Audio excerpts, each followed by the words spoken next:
This presentation will be on the Hispanic population and blood pressure. Authors include Shania Flowers, Bria Davenport, Jessica Edwards, and Jaquasia Faulk-Frink.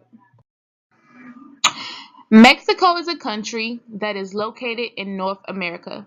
It borders the Caribbean Sea and the Gulf of Mexico. It is between Belize and the United States and borders the North Pacific Ocean between Guatemala and the United States. It is a country that was conquered by Spain in the 16th century.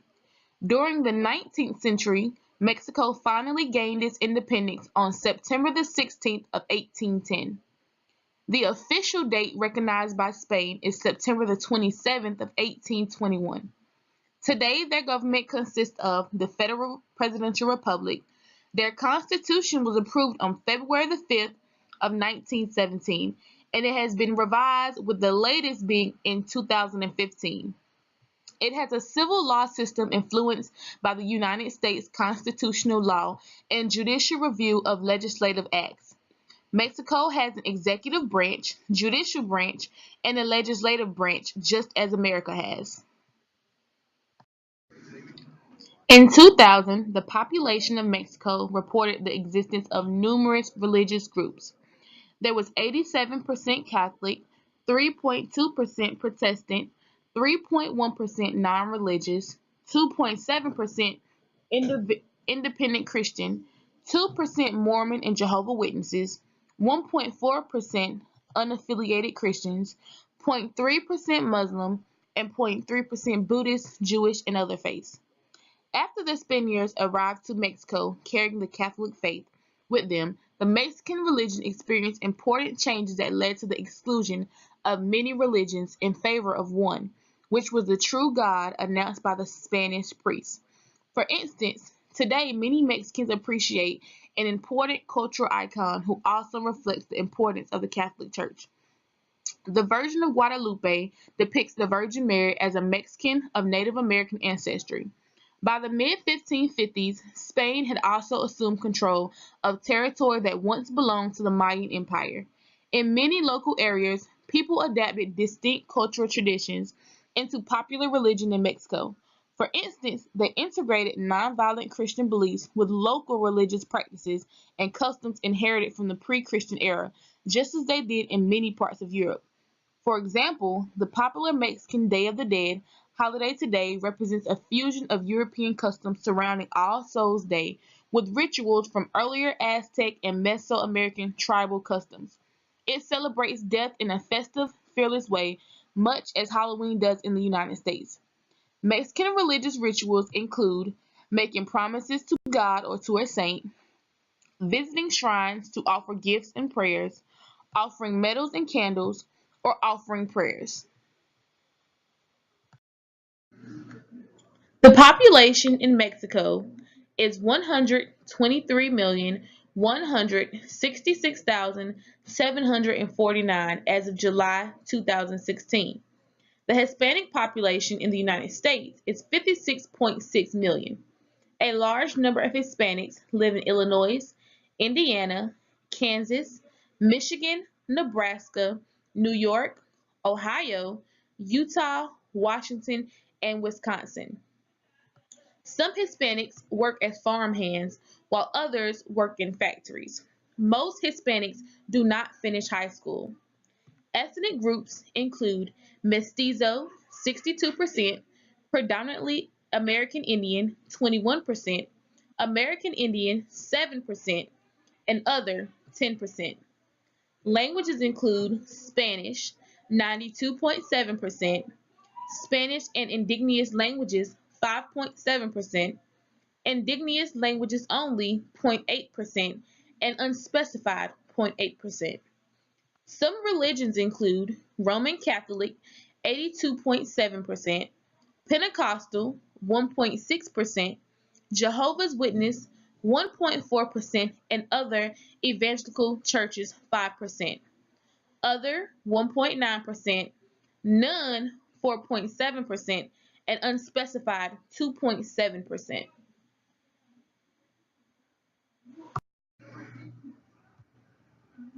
In the Hispanic population, health is considered to be purely the result of good luck. It is believed that a person will lose his or her health if the luck is lost. There is a reward for good behavior as having good health. There is a belief when all four are balanced, the person is healthy. When an imbalance happens, an illness also occurs. Therefore, treatment is revolved by the theory that you treat hot with cold and wet with dry, or vice versa. For example, if an illness is considered hot, then it is treated with a cold substance. Causes of illnesses can be caused by five major categories. Number one, the body's imbalance. Illness is seen as the imbalance in an individual's body or as punishment. Imbalances exist between hot and cold or wet and dry. For example, blood equals hot and wet, yellow bowel equals hot and dry, black bowel equals cold and dry. Number two, dislocation of parts of the body. For example, this can be caused when a ball of food is clinging to the wall of the belly, which is associated with how much food is consumed. Both are treated with massaging or prayer. If it does not resolve, then the patient will seek care at the local hospital. Number three, supernatural causes outside of the body. This is often associated with witchcraft or possession, which is considered to be culturally patterned role playing. This is a safe vehicle for restoring one's health. This legitimizes acting out, bizarre behavior, or incoherent speech. Number four, strong emotional health. Illness arising from fright. It involves the loss of the soul. The soul is able to leave the body and wander freely. A folk healer coaxes the soul back into the body. Number five, envy, which is caused by illnesses or bad luck. Most people believe that to succeed is to fail. It is believed that when one's success provokes the envy of friends and neighbors, misfortune can happen to the person and or his or her family. The table listed explains the concept in hot and cold in illnesses. For example, illness or bodily conditions associated with being cold are arthritis, menstrual period, and joint pain. Illnesses or bodily conditions associated with being hot are constipation, diarrhea, pregnancy, rashes, and ulcers. Foods associated with being cold are avocados, banana, coconut, lima beans, sugarcane, and white beans. Foods associated with being hot are alcoholic beverages, chili peppers, chocolate, coffee, cornmeal, evaporated milk, garlic, and kidney beans. Protection of health is accomplished in many ways. Some ways include prayer, wearing of religious medals or amulets, and keeping of relics in the home. Herbs and spices can be used to enhance this form of prevention, as can exemplary behavior. To maintain equilibrium, people should be performing in proper ways, eating proper foods, and working proper amounts of time. Hispanics use folk healers to help treat illnesses. They use a variety of herbs and spices, which are sometimes put in teas. Folk healers receive treatment for illnesses in dreams. In those dreams, they are instructed to use a specific spice to treat the illness the person is experiencing. Usually, the folk healer is affiliated with a religious organization. They use rituals, artifacts, offerings, money, penance, confusion, lighting of candles, and laying of hands. Another way is to perform cleanings to remove negative forces or spirits. They do this by passing an unbroken egg over the body of the ill person and by passing herbs tied in a bunch over the body of an ill person. Some teas that are used include chamomile tea, which cures fright, spearmint treats nervousness, orange leaves are used as a sedative to treat nervousness, and sweet basil is used to treat fright and to ward off evil spirits. This table explains the concepts of illnesses and possible treatments. For example, fatigue is described as asthma-like symptoms. Treatment includes oxygen and medications.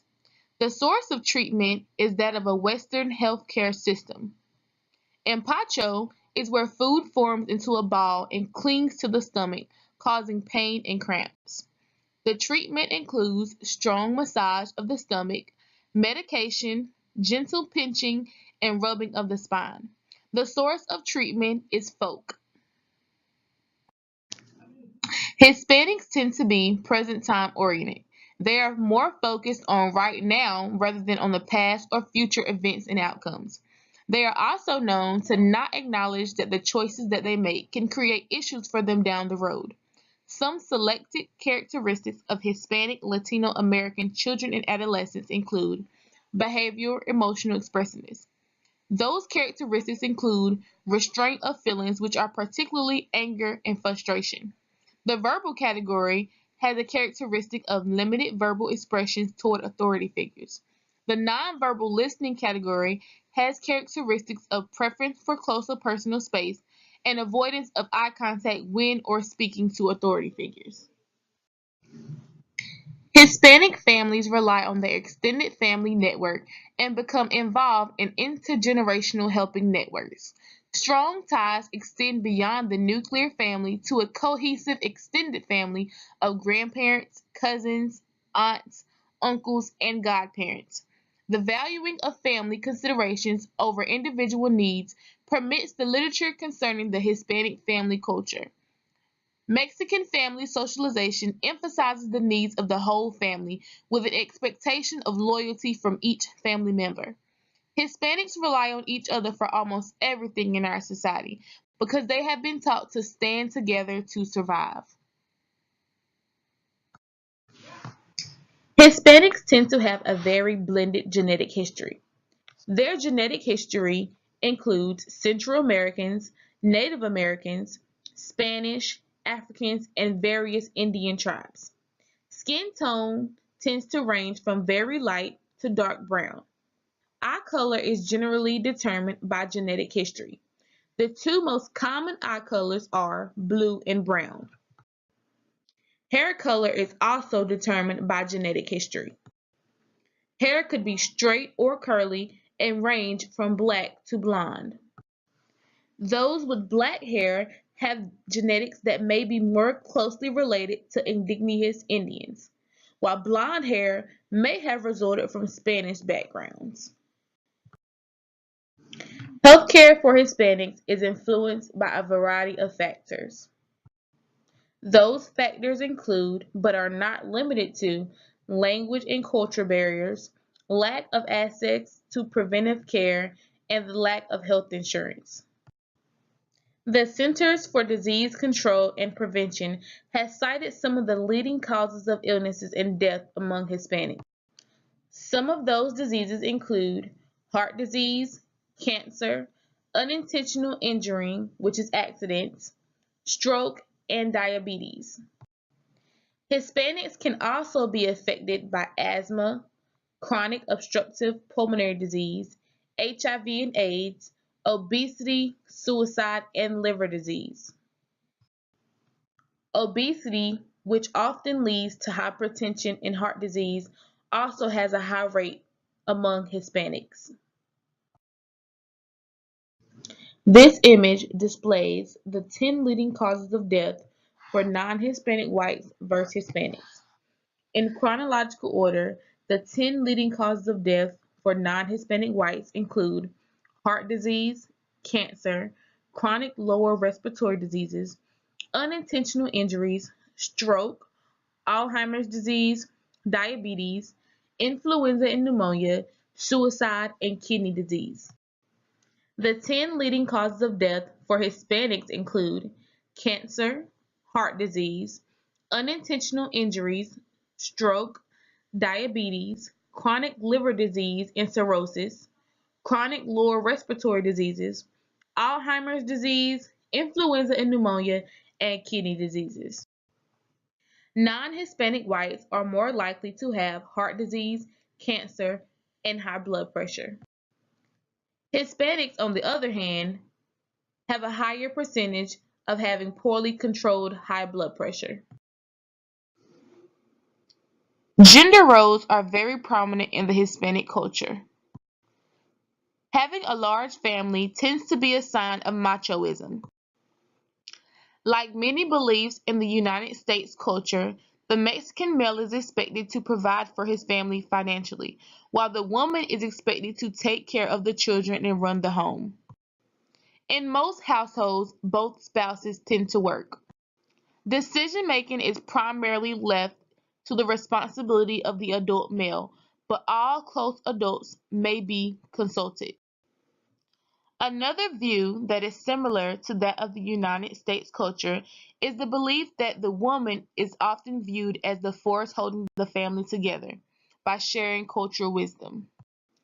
Self-sacrifice by the woman in the Mexican American family emerged as a theme in the literature. The growth of the Hispanic population could be attributed to many things. Some of those things include high fertility rates, high levels of immigration, and high ethnic attribution rates. In 1990, over 1 million Hispanic Latino American families lived in poverty. Globalization has greatly benefited Mexican businesses and industries.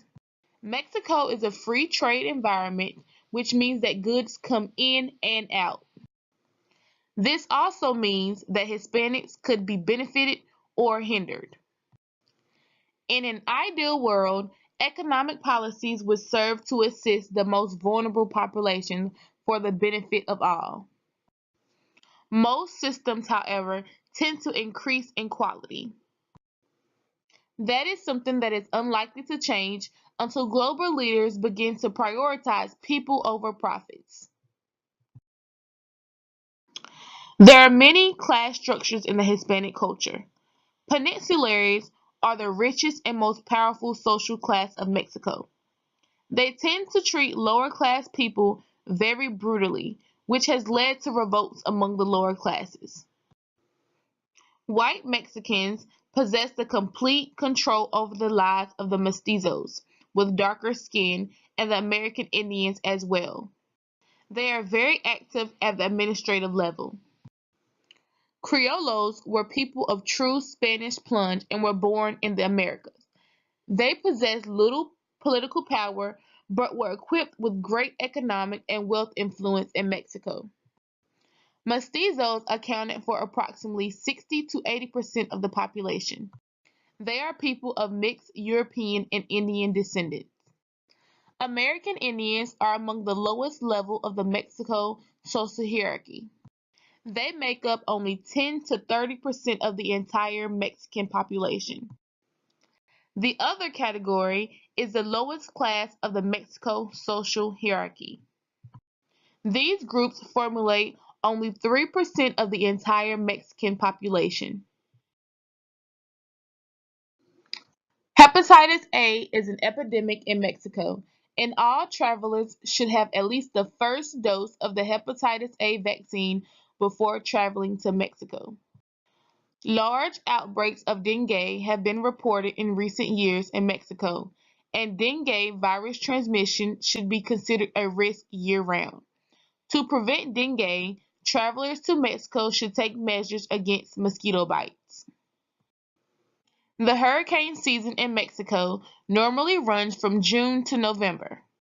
Hurricanes often affect both the Pacific and Atlantic coasts. Earthquakes often happen in Mexico, causing tremors. Some volcanoes remain active, but they are closed to the public. There are danger zones around volcanoes, and the size of them can change depending on the current level of activity.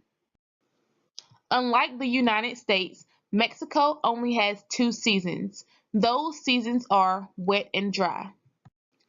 The wet season has a lot of rain, but isn't much colder than the dry season. The wet season is usually from May to October. Contrary to popular belief, Hispanics and Latinos are the largest racial ethnic minority population in the United States. Heart disease and cancer are two leading causes of death. They account for 2 out of 5 deaths, which is about the same for whites. Hispanics have lower death than whites, in all but 3 of the 10 leading causes of deaths. They have more deaths from diabetes and chronic liver disease and similar numbers of deaths from kidney disease. Health risks tend to vary between different Hispanic subgroups. For example, 66% more Puerto Ricans smoke than Mexicans. Mexico is connected to the United States in a variety of ways. A full 40% of the content in the United States imports from Mexico, but it is actually produced in the United States. There are 6 million United States jobs that depend on trade with Mexico. Two border states that trade extensively with Mexico include California and Texas. California has 692,000 jobs, and Texas has 463,000 jobs. Bilateral trade, for example, makes up a full 80% of all Mexican exports, but only 13% of United States exports. Mexico is also less wealthy than the United States. At $9,522, its 2010 GDP per capita was approximately one-fifth the United States level. It is not only border states like Texas, Arizona, and New Mexico that depend on trade with Mexico. For example, certain states such as South Dakota, New Hampshire, and Nebraska also send more than 20% of their exports to Mexico. This means that 40 cents of every dollar spent on imports from Mexico comes back to the United States. That is a quantity 10 times greater than the 4 cents returning for each dollar paid on Chinese imports. There are many missteps between the Hispanic population and the United States. Language barriers make a lot of missteps for Hispanics because they make it more difficult for patients to receive effective medical care. People who don't speak English well are more likely to be hospitalized for prolonged periods of time. Federal law now requires that all healthcare facilities that receive federal funding offer language services to patients who need them. Most hospitals accomplish this by relying on a mix of staff interpreters, bilingual staff, outside interpretation agencies, and phone-based services. This makes getting effective medical care easier for Hispanics because they do not have to worry about language barriers.